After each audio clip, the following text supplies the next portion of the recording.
Hello, hello. Welcome. Good morning. I hope everyone is doing great. Hello, Ray. How are you today? Exceptionally well. Exceptionally well. I love hearing that. So, hello, welcome everyone. Thank you for joining us for this edition of Leading in a Crisis Virtual Summit, Actionable Business and HR Strategies for Navigating Crisis and Change.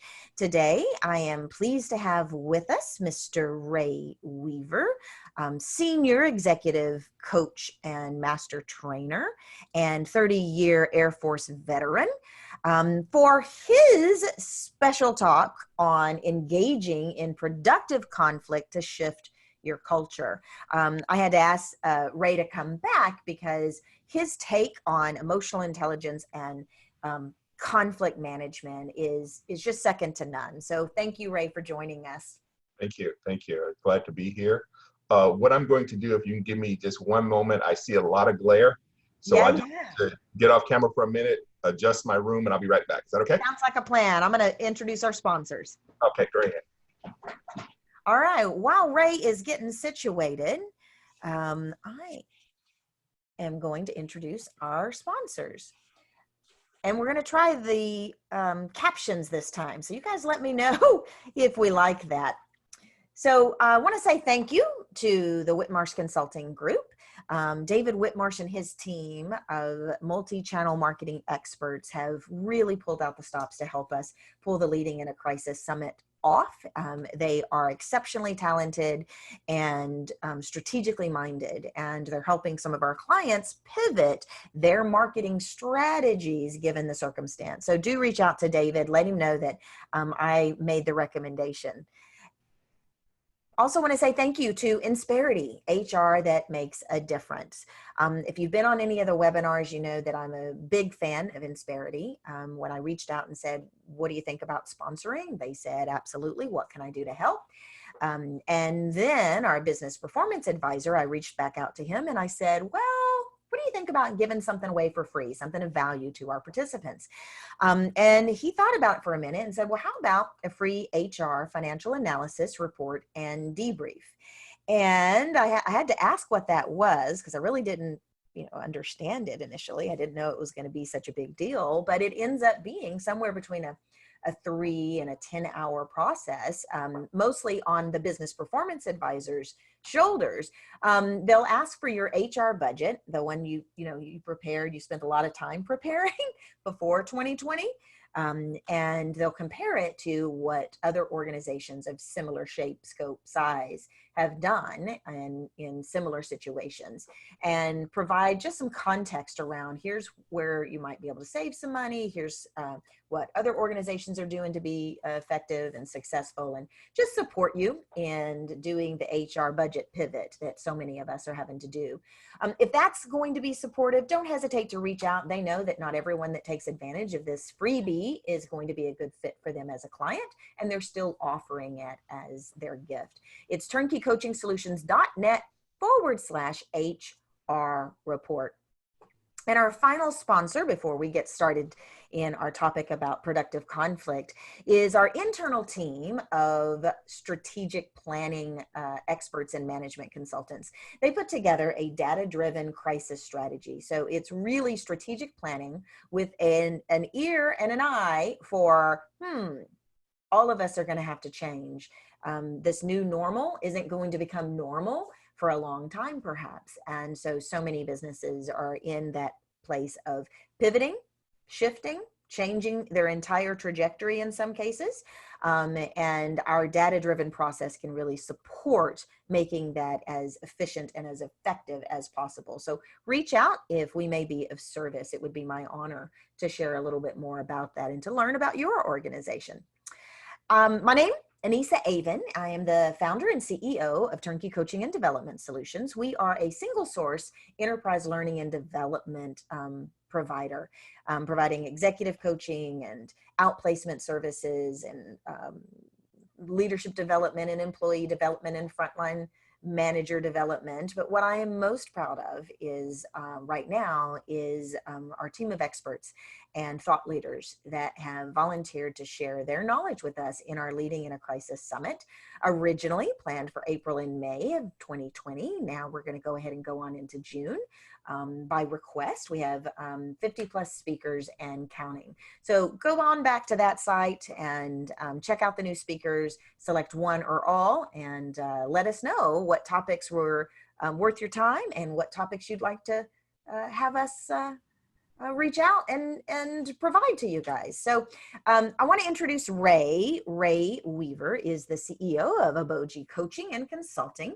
He is an executive coach, a management consulting, and a master trainer, with his specialties being team development and productive conflict, which we're going to hear about.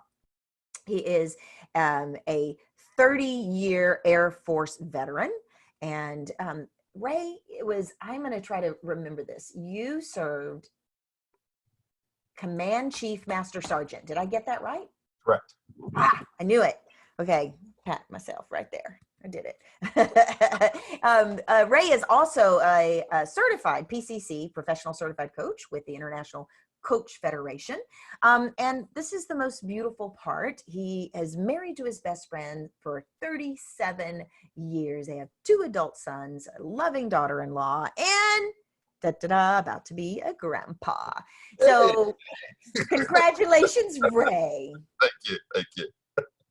So tell us a little bit about you and what we're going to learn today.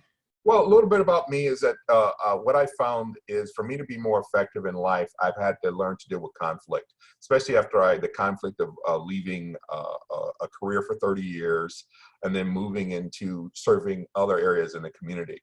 And I realized that in some ways I was conflict averse. And what I realized is that much of that conflict is because of how I was perceiving it in my mind, and not really giving in and willing to show up, even though the situations are tough. And so in that, what I found out about conflict too, as I sat down and I think about it, there is no change without conflict. That whenever you're making a change, or whenever you're making a transition, that it will be some conflict. And so when I really thought about it too, even in this season, this time, much of the conflict that I'm having is I'm trying to get back, not so much to a new normal, but adjust my rhythm to this new season. Yeah, there you go. Yeah. Adjust your rhythm to the new season. Yeah. That also makes this challenge mentally a little more bearable. Yes, yes. And so that's where we're, and so much of that is, I have always of doing things, always of saying, there was times I said, oh, I can't do that, I can't do this, but I'm realizing that now in this new season, there are certain things where I thought I couldn't do that I can do now. And I used to be on the road a lot for 80 to 100 days a year, doing a lot of in-person facilitation and kind of classroom work and delivering all kind of content. And I had to stop and realize that, hey, in this new season, that may not be what's needed right now, as we have more and more people working from home, especially with our HR partners, especially a lot of people who are I do a lot of work with governments, and now they're realizing that, hey, wait a minute, there may be a cost savings now to allowing people to work from home, and also being able to deliver training as needed when they need it. So it allowed me now to kind of have to stop and say, okay, how would I do this? How would I show up? How would I understand? And I'm a digital immigrant. So I'm having to relearn platforms, understanding, Zoom. A couple months ago, a lot of us wouldn't have understood Zoom and Mentimeter and cloud-based training, interactive training programs. And so those are all the things now that I'm having to learn. And there's a learning curve, so there's some conflict there. But at the same time, it's opening up a new opportunity and a new life that I never thought could happen. But it's still some conflict because I'm just trying to get into the new rhythm of how I need to be. So, well, and that is the entire focus of today, is about a frame around conflict as how to make it productive in your relationships. And what you're sharing is in our relationship with ourselves as well as with others. Yes, correct, right, spot on. Yes. I'm eager to learn. All right. So as we go through, and I'm going to start sharing my screen here with you. Yes, sir. Let me go ahead and click. Host disabled participant screen. Okay. Let's see how we can do this. And let's see if I can get something going here. And I think did you allow me to share the screen? Yes, it should allow you. Do you see a green button at the bottom? Share screen? If you hover over the bottom of the Zoom, you should see a share screen. Is it coming up for you? Yeah, see it? And it says, okay, good. Then I won't blame your digital immigration status. Okay. It says host disabled participant screen share. Well, now that's just rude. Let me see. Okay. Well, nope. It looks like only hosts. All panelists, look. Who can start sharing? All planet. Okay, now see if you can share your screen. Hey, there we go. Hey. Well, right. Who was having digital issues? Me. So let's see if we get going here. Perfect. That's what I was looking for. There we go. So now it allows me to do that. So awesome. With that, I just want to, when we talk about conflict, just in the box, if you could, in the chat box, go ahead and what's the first words that come to mind when you think about conflict? Give you a chance there to do that. And just let me know what's coming up out there. I'm going to read the chat box. I've got yuck. Yeah. I am very conflict averse. Anxiety. Yes. Sick stomach. Yes. Avoid it. Nerves. Run away. Bring it. Bring it. I love that. That's what my honey would say. Bring it. Bring it. All right. Thank you so much for participating out there. So in this, here's the thing I want you to understand about conflict. It actually costs, the cost of workplace conflict is 25 to 40% of managers' time is spent dealing with conflict. And if you think about it, that's 1 to 2 days of work week. So in that, we have to learn to embrace conflict and be able to successfully work our way through it because it's just there. And conflict can show up in any way. And so let me just share with you, sometimes when we think conflict, people think we're talking about a personal fight. And actually, conflict is actually just a difference in ideology, where I'm thinking we should go this way, and you're thinking we should go that way. And now we have this conflict of a situation where now what do we do with it? And so in that, we have to be able to be aware of what's going on. Also in that too, we're talking about what it costs workplace, and this is based on entrepreneur.com. In the workplace, it costs almost $359 billion annually that it costs for conflict. So when you can't effectively work through conflict, it costs you. It slows down your work. It slows down your productivity. But what we find is teams that can productively work through conflict become better, and they make better decisions together. And also it brings in closer relationships, as we say, when you go through the fire, you tend to have a better relationship. So I just want you to think about that, the cost of our unwillingness sometime to face the conflicts. I had no idea. That is a big number. That's a big number, yes. So when we're going to be talking about this productive conflict, I know, notice I'm saying productive conflict because there are some behaviors that make it destructive. But what we're going to be talking about productive conflict, but also I'm going to show you some possibly destructive behaviors that is making that $3 billion cost go up. But what we're going to try to talk about is productive conflict, because I want you to see conflict is necessary. And if you think about it, even in your own life, to get to where you're at, there were some obstacles and barriers you had to overcome. And once you go through those and you can learn from that experience, the next time you face that experience, there's not as much anxiety that is about it.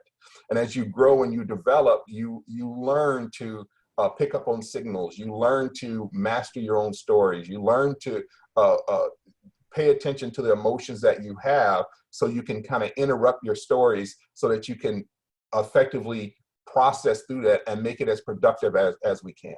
So as we keep going, I'm going to just shoot on some more here. Great. How are we so far out there? We're doing good. All right. Yeah. All right. So what I'm going to show you is I want you to just think about a conflict on this is, most of you may have seen it, but if not, this is what we call the Thomas Kilmann conflict resolution model. And in that, there's 5 conflict handling modes. There's competing, there's collaboration, there's compromising, there's avoiding, and there's accommodating. But what I want you to look is first look on the left-hand side of that scale.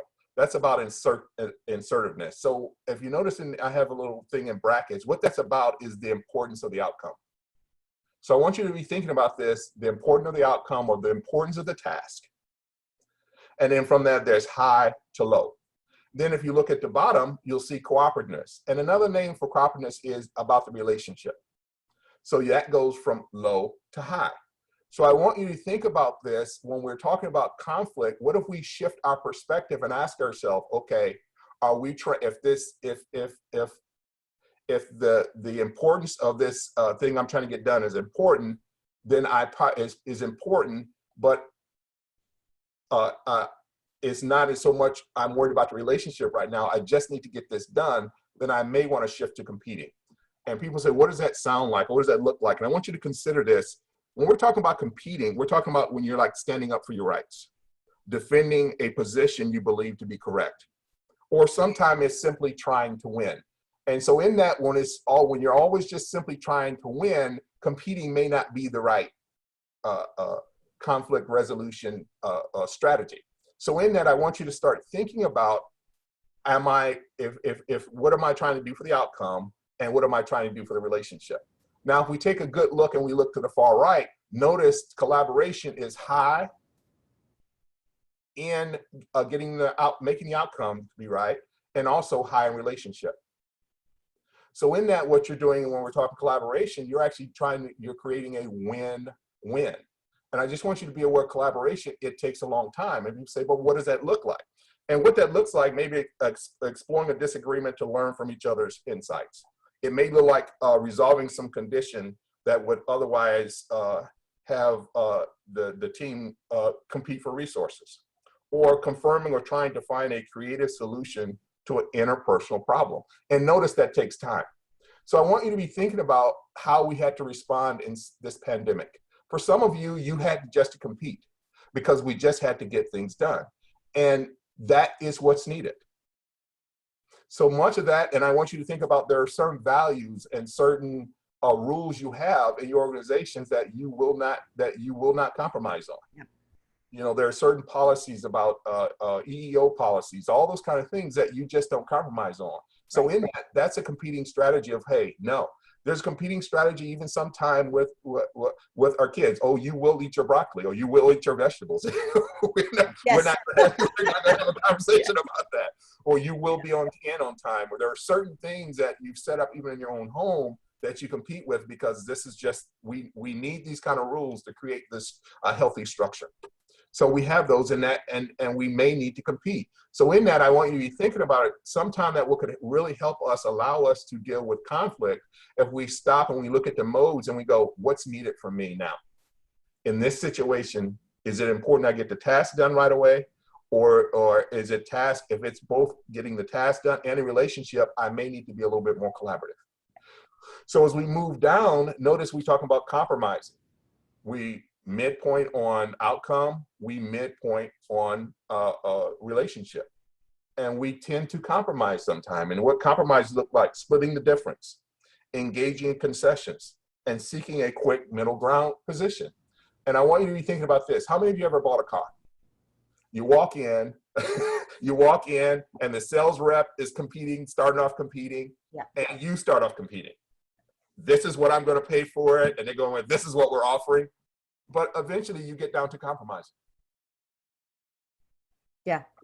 And so in that we can, and if it really works out, we can both collaborate, then that's good. But a lot of times we end up compromising. But also in the workplace, sometimes we do that. And so even in our home life and all those kind of things. And it may be necessary where we're getting some of the things done we want, but at the same time, we're balancing the relationship.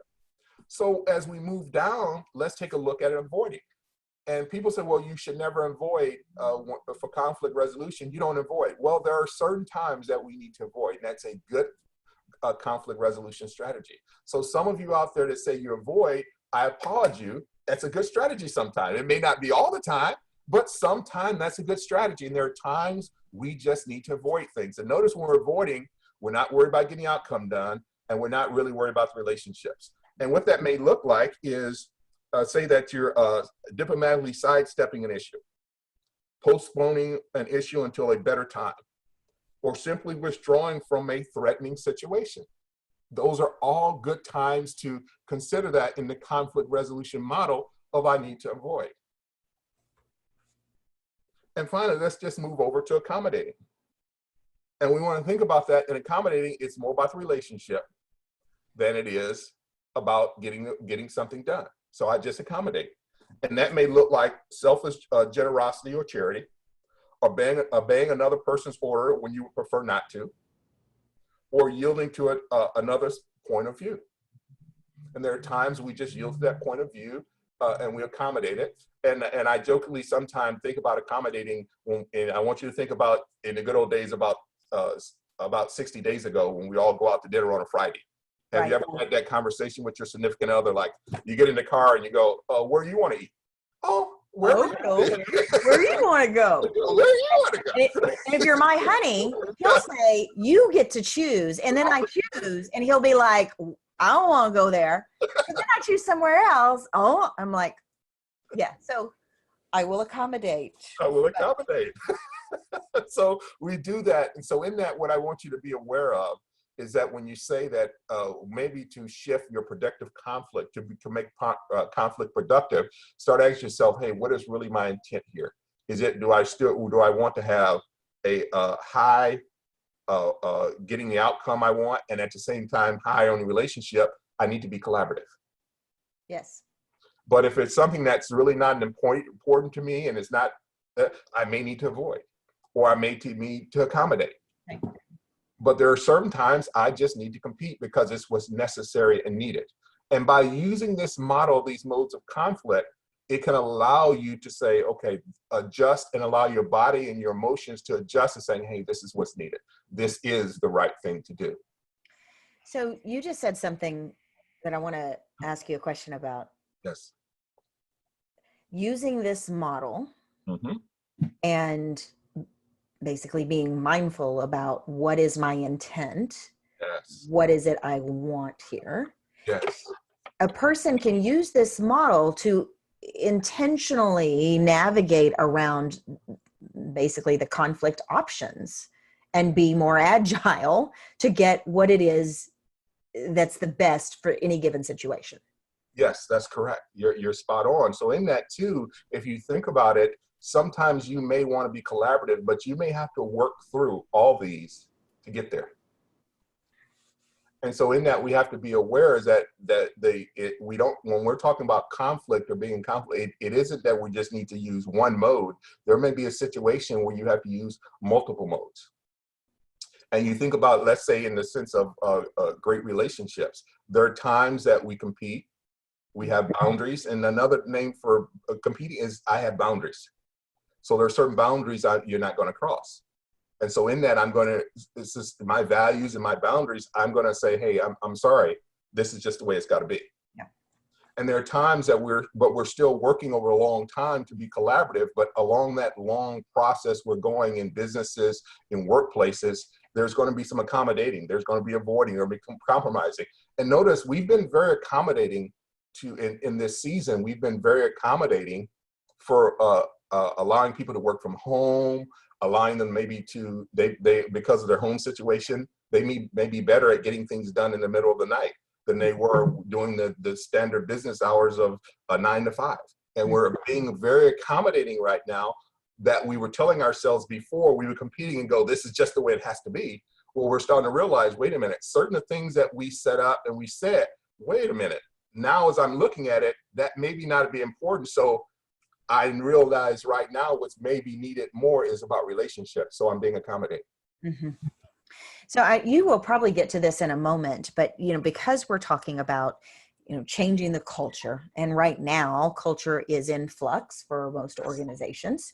And there's a lot of anxiety and fear and doubts and uncertainty and all of that.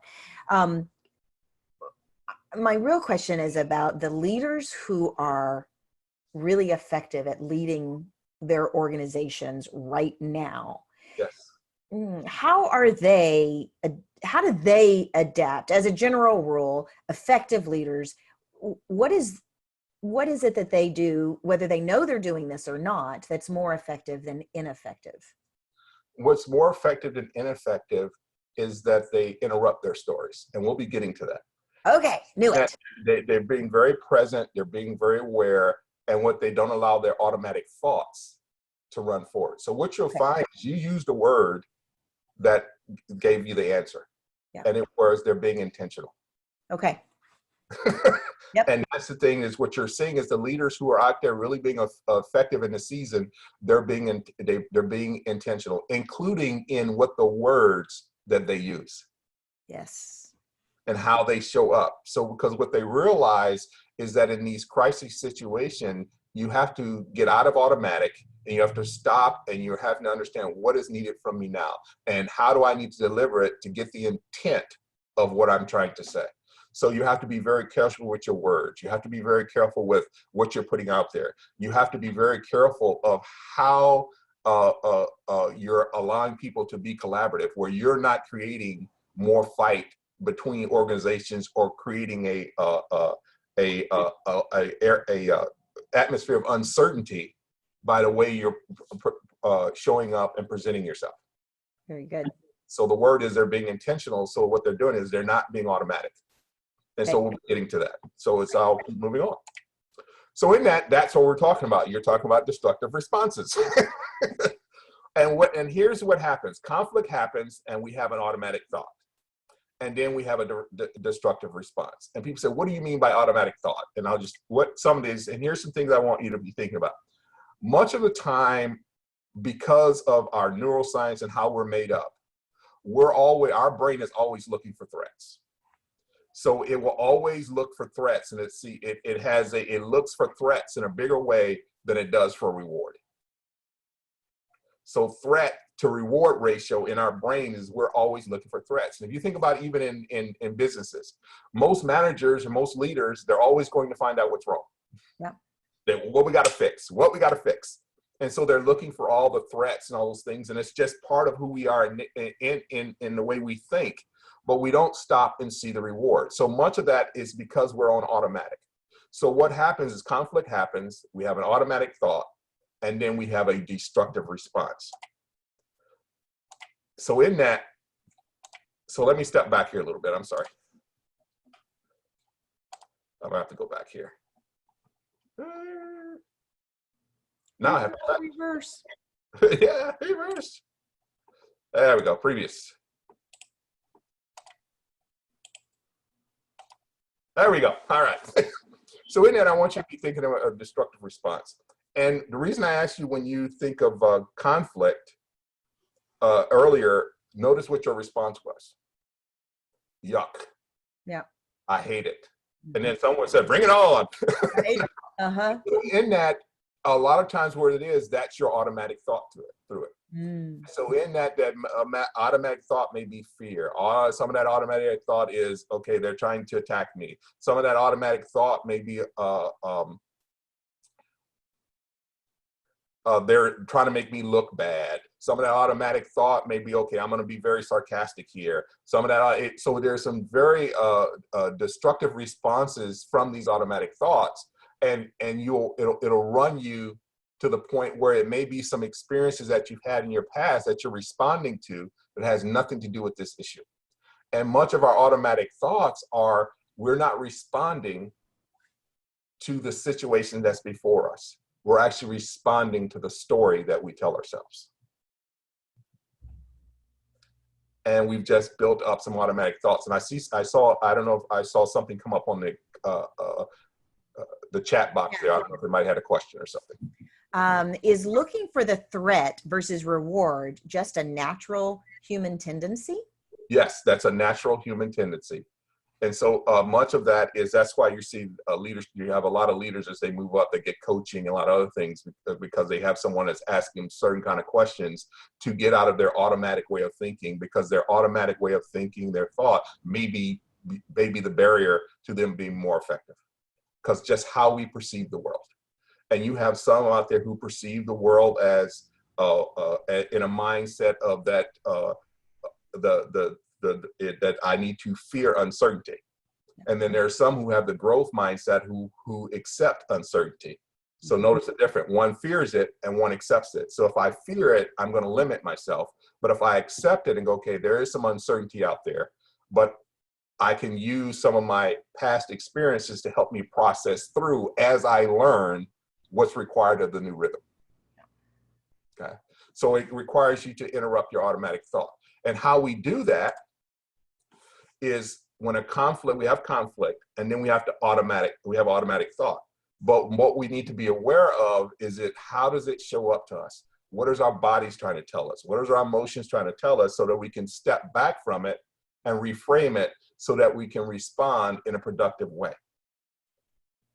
So some of those things that say to step back techniques, it may be as simply as taking a breath. It may be as simply as stepping away to gain your composure. And notice, if we go back to the conflict model, that may be, hey, we need to kind of avoid a little bit. We may not just need to just say anything right now. Let me stop, get my senses straight, and then I can go forward. And then it's on reflecting on what you really want. And you mentioned that earlier about what do you really want? That conflict is about what do I really want? So notice, maybe even before you're going, if you know you're going to have a conversation, to help you be intentional to possibly reduce the conflict, is you got to be asking yourself, reflecting on what you really want for you, what you want for others, and what you want for the relationships. And then as we move over to response, notice it's about now adjust your behavior to support getting what you want. Mm-hmm. And that's when you're asking about leaders who are being intentional. And that's what effective leaders are doing. Before they get into that situation, they're kind of thinking through it. What do I want for me here? What do I want for others? What do I want for the relationships? Now, how do I need to behave that will lessen the conflict, the internal conflict, that people won't see this as a threat, that they could start seeing the reward in this? Then they also, now they go forward, they model the way. And then they're constantly could ask themselves questions to get some more clarity. How much of my response is about winning? Am I listening to understand? Or am I listening to respond? Mm-hmm.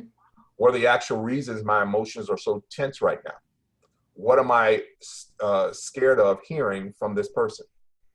Is this a fair discussion? Am I being logical, objective, and respectful? So notice those questions. There's a lot of how and what questions that get you into your thinking. Yep. And what that does, it now takes you out of that fear, flight, or flee, fight, or freeze mode, because now you're thinking through things. And as you start thinking, you start breathing. And now you can respond productively instead of just react automatically. Mm-hmm. These are really good questions. And I don't know if you have the answer for this, but it would seem to me like, especially right now when things are moving so quickly and we have so many decisions to make, and we have team members that we really need on board with certain parameters and, policies. What kind of effort does it take for someone to get into a space where this becomes, that their automatic is more intentional, that they are more mindful about asking these questions? Well, some of the things that I help leaders consider to help them better work through conflict is take a look at their routines. There are certain habits that usually a lot of successful leaders have. They have a lot of routines in the sense of they may eat the right things. They get their rest. They take time out to journal and to reflect daily. And also they breathe. Thank you for breathing on this. So you just gave an example. And they breathe. And so part of that is starting to look, because we're trying to get into a new rhythm. So I want you to think about it. If you're used to being a sprinter, and they all of a sudden put you in a 400-meter or 800-meter race, you have to run differently, because it requires you to breathe different. It requires you to conserve energy. To be a long distance runner is totally different than being a sprinter. It takes a whole kind of different training. And I'll show you, for instance, too, I don't know if anyone's, just some of the people who've probably been binging on TV a little bit. Some people have been watching The Last Dance. And there was a time in there where Michael Jordan had to train his body to be a baseball player. Mm-hmm. It took a whole lot of different exercises. It took a lot of different things. Then it took a different way he had to train his body and prepare to be a basketball player. And what he realized when he actually came back in the mid-season, during one of the season coming out of baseball, he realized that he wasn't in the right shape to play play basketball. So in the end, when the stress was the hardest and it was time, he just wore out. So part of that too is, are you doing the things of fueling yourself correctly? Are you getting the rest and recovery that you need? But also, are you taking in the right things? So much of this too is, do you have a process of learning different things, a reading program, article program? What books are you putting in? What things are you looking at? And also, what are you listening to? There are times that you can't just keep listening to just certain media input, because after a while, it'll just confuse your mind. Yes. So much of that is you have to kind of create a framework and a culture in your own for your own recovery, so you can be at your best. Agreed. Very good. Yes. So as we keep moving here, so just a few takeaways here is that understand conflict is a part of life and growth. There is no growth without conflict. Again, without conflict, there is no change. And when we're talking about culture in organizations, healthy organizations have a culture that embrace productive conflict. So in that, we're saying that, hey, I don't like conflict. I understand that. But if you go back to the model, certain ways, the way you're showing up, and you may want to avoid conflict, that may be pat yourself on the back. That's a good conflict resolution model of way of handling conflict, but it may not be the best way all the time. So much of this too is just asking yourself if you're aware, and I'm glad that everybody put that out there, that you're aware of how you handle conflict. And there are some people who compete in conflict, but I want them to be aware of, do you treat everything like a competition? Do you just got to win? Yeah. And that could be adding unnecessary conflict. When you can step back and say, oh, is it better for me to let this go because it's better for the relationship? Or also, what I'm always reminding some leaders are who want to win. I was just talking to someone, a public sector leader this morning, and what they found about themselves is that because they wanted to win, always wanted to be right, when they went into this this pandemic, a lot of their employees weren't developed to do what needed to be done, because they just had hit a point like, hey, no matter what I say, they're going to want their way. So they just sat around a lot and just let this person make the decision. And so now when all this pandemic happened and so many things were moving so fast, because this person was always competing, it never grew anybody else. Now, there's a different way if you're competing to make people better. But if you're just competing just to win. Because everything every interaction, you have one style, is what I'm hearing, then it's going to produce an outcome that can't be collaborative, at least not naturally. Exactly. So part of that is understanding too, is that conflict is required to grow people. Yeah. It's to help to stretch people, but it's got to be in the right way. Competing is a great thing when it's done the right way. Would you mind go back to that graph with the relationship and then assertiveness versus relationship? Okay. Oh, we have a few minutes if you're up for it. I am definitely up for it. Oh, okay, good. Because I want to brainstorm. I want to hear your take on.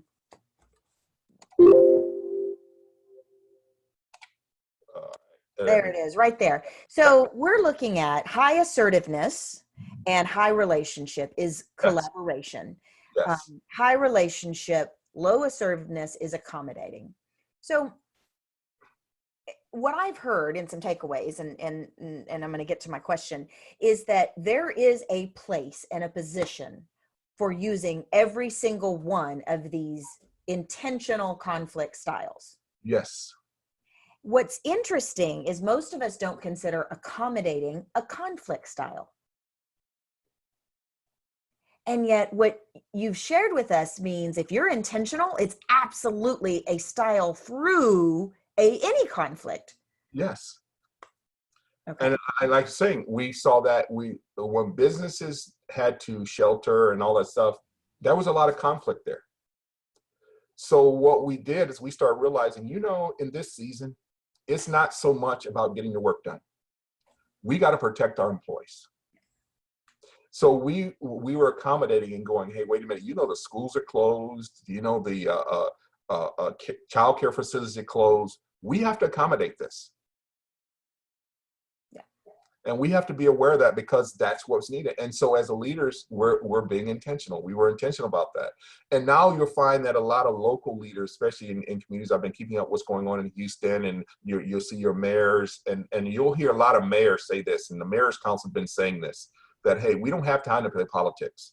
Yeah. Because a mayor is more worried about keeping the water on and keeping the lights on and keeping totally different than what you may see at a national level. So then that they're being a little bit more accommodating, and then now they're going, okay, what's the best thing? What's needed here? So they're and you'll see that even what I'm finding too is that when I work a lot in the public sector, and I'm finding in the public sector that agencies before that weren't very collaborative are very collaborative now.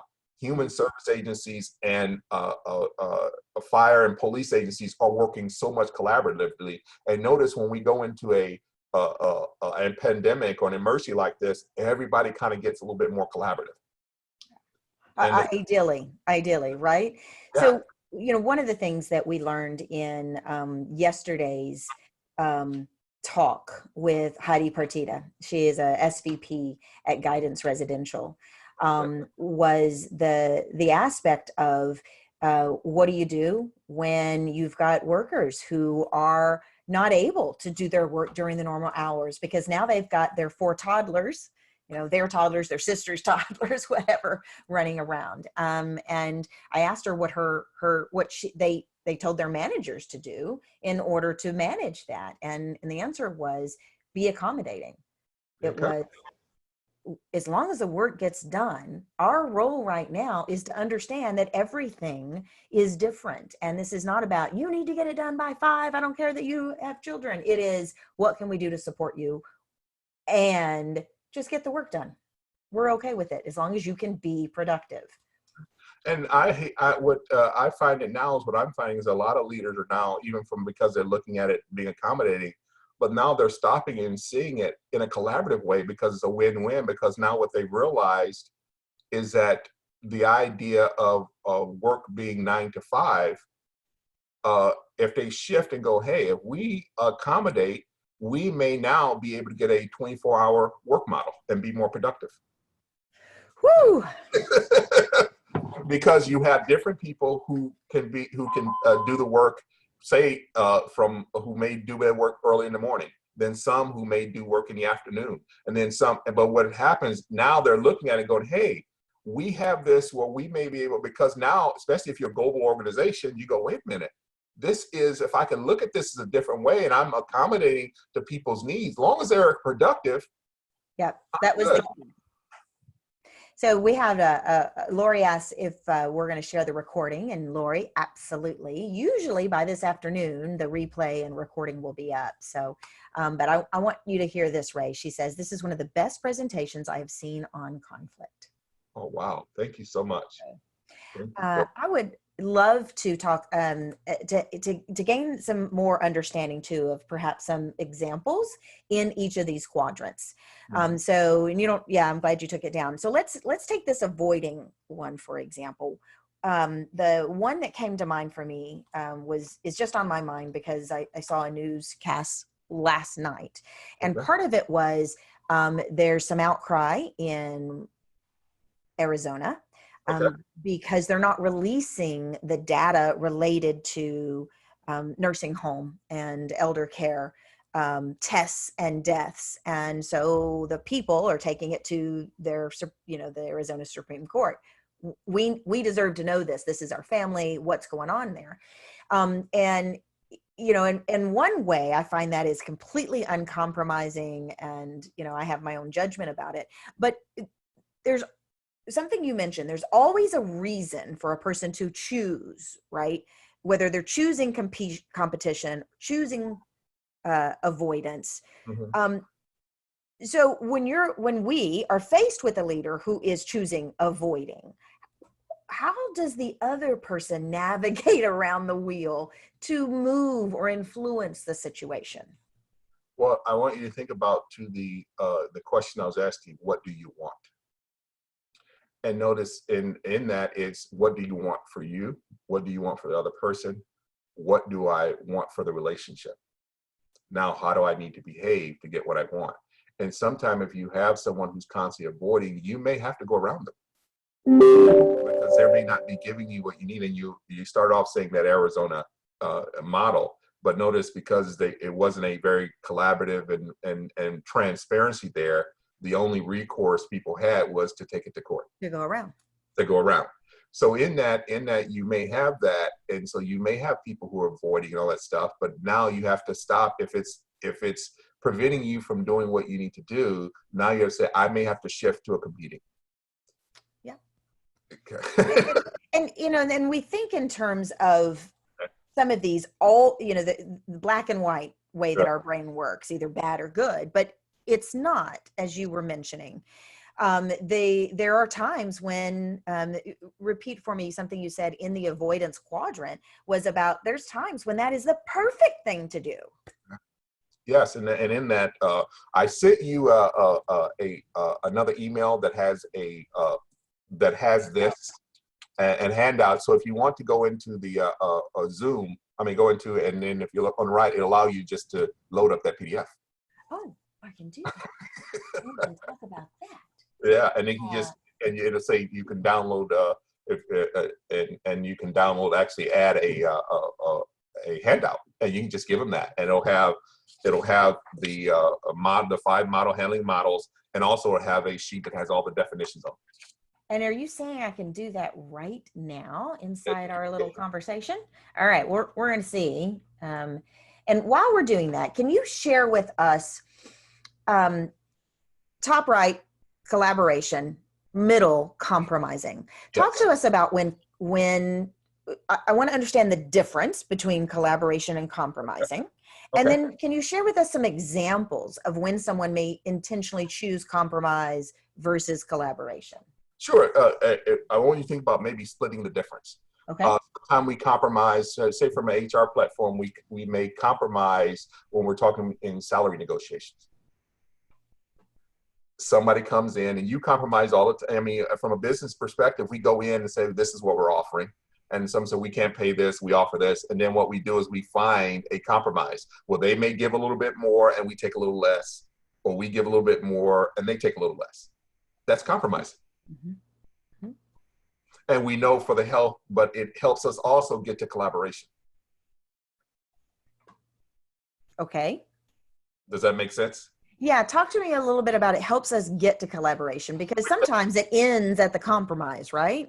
Well, sometimes it does, but if we're talking long-term relationships, there are times that we compromise, but we're looking at, so, okay, I can compromise here because for the long run, for the relationship, and also for our outcome of what we're doing in a community, it helps us get there.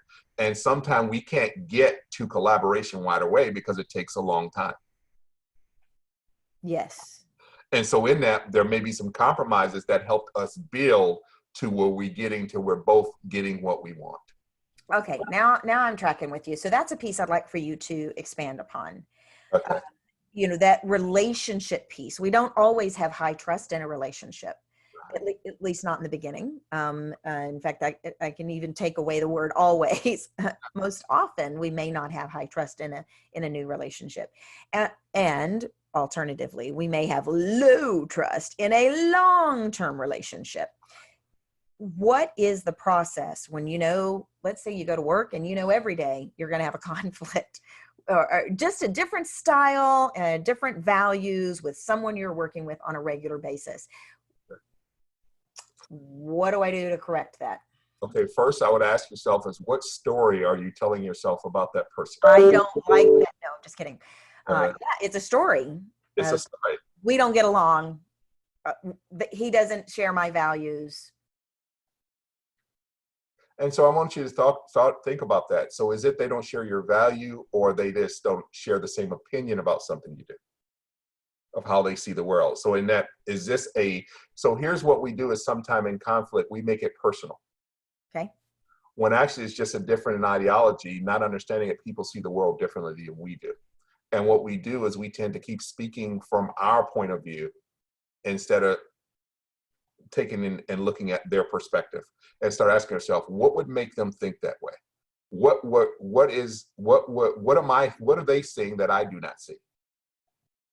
Are they coming from fear? Are they coming from this? So so they're seeing the threat and I'm seeing the threat, but how can I stop and not see them as the threat, but see working through the reward? What are the rewards that I'm trying to get out of this? And have I shared that with them?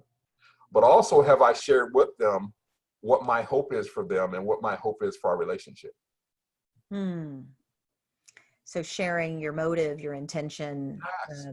what the outcome is that you're really wanting from a deeper dialogue about even something that is challenged. Yes.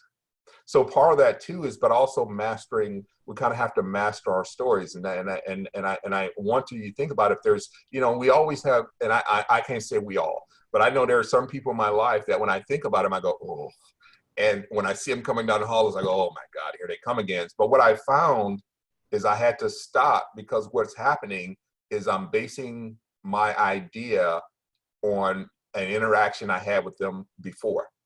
So I have to disconnect from that so that I can always show up fresh, where I'm willing to listen, to understand, instead of just reacting or responding.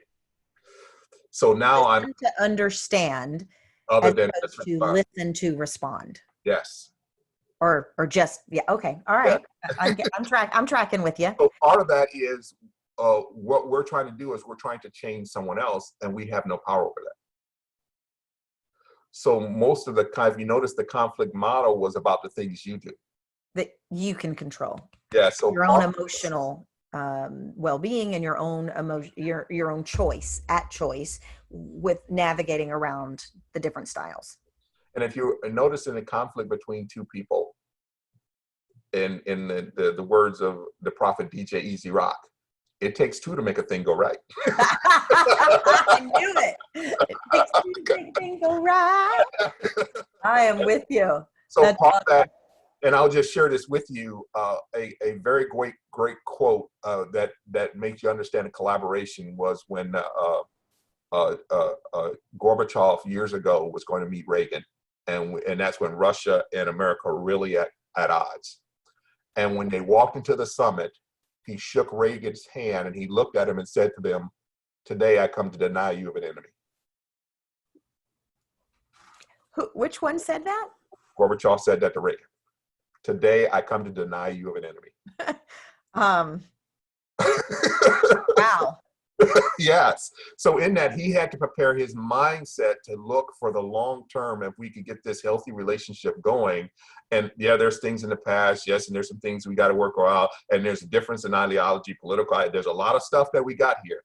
But if we can start finding some common ground, we could possibly deny ourselves of some enemies and move forward.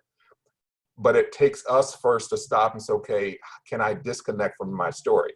But notice, I'm not allowing them to overrun me. I still got my boundaries. I still have my values.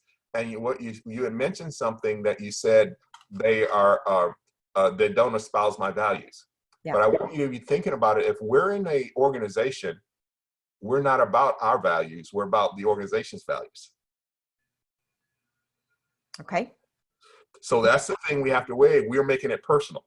We're bringing our own values in instead of, I have to ask the question, what organization core value have they violated? Well, and something you're saying here applies to obviously our personal, professional, all around, and that is, and it ties back to Dr. Mark Freeman also did a presentation on conflict last week or the week before, And he used the model that I know you've heard of, E plus R equals O, Yes. event plus the response equals our outcome. And what you're sharing with us is that response is the important piece of the equation that produces the outcome. Right. And removing our personal story from it means we can maneuver any way we want. Yes. Okay. And so in that, I want you to think about in conflict too, is that what we tend to do is we think that, hey, just because we change, automatically they're going to change differently. But understand, they got a story about you too. Yeah, of course. That they got to go through too. What? Like, what? But I'm perfect, not Right? me. Talking about. They got a story, they got, but also all of us too's got not only the story between us, we got the stories also from our experiences. We got life stories. Got a lot of stories to wipe clean. We got a lot of stories that we're playing through, because that's where, remember I was telling you that we never respond to what we see or hear. We respond to the stories we tell ourselves. Okay, that's a takeaway. Yeah. We've got time maybe for one more question. I wasn't able to figure out where to get the PDF. So I did, folks, upload it to Google Drive. And for those of you who are listening to the recording, we will put it in our Hey Summit portal along with the deck so that you guys can have the deck, the recording, and Ray's handout, and make sure you know how to get a hold of Ray. Real quick, two things. I want to make sure people know how to get a hold of you. And Bettina says, what if the person is not following the company's value, but have their own personal agenda? So that's the thing, that's the question. Now you got to ask yourself, that's a whole different thing. That is, that now it becomes competing, because notice they're not doing what they're supposed to do. Yeah. So that's when you hold them accountable and you draw a line in the sand. And I'm going to just say this to you, because sometimes what we're doing is we don't realize the reason that employee keeps doing it is because we keep responding the same way. And what happens a lot of times is that we want to treat everybody like they're acting wise. And notice I'm not saying they're not wise. I'm just saying that they're acting wise. So is their behavior wise? You will know somebody's wise behavior when they're following the rules, they're following the policies, they're doing what needs to be done. And you also know they're wise when you correct them. They'll, maybe the same moment or days later go, hey, I really appreciate that. Thank you for that. Mm-hmm. And so that's about 70-80% of the people that you're probably going to work with. And you'll tell them something, they correct it, it's no problem.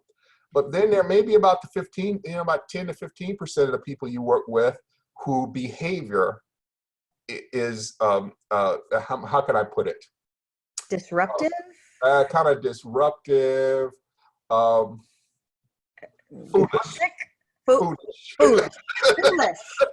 I know some of those. Yeah, and they've done one once or twice. And this is a foolish person's behavior, is that when you correct them, they never take responsibility. It's always somebody else's fault. It's always they did this, they did that. Well, why are you picking up? That tends to be foolish behavior. And what we tend to do is we treat foolish people like they're wise. We're trying to treat them like they're wise, when we have to treat them like is we have to hold them accountable. So if you don't hold them accountable, they never change. And notice what this person just asked about is this person's violating policies. So who's holding this person accountable? Yeah. That's competing. You have to now hold them accountable. Bettina wrote, abysmal, nuts, cray cray. We are right there with you. So I want to make sure folks know how to get a hold of you. It's rweaver@abogecoaching.com, and that's ABOGE coaching.com. And Ray's direct line, 707-410-8278. So as always, it's just a pleasure to hang out with you, my friend. Oh, I just so enjoyed it, and I thank you. And I want everybody to continue to be safe, be healthy, and stay strong. Thank you so much. Y'all have a good day now. Absolutely. Thank you so much. Everyone stay safe and healthy. Okay. Take care.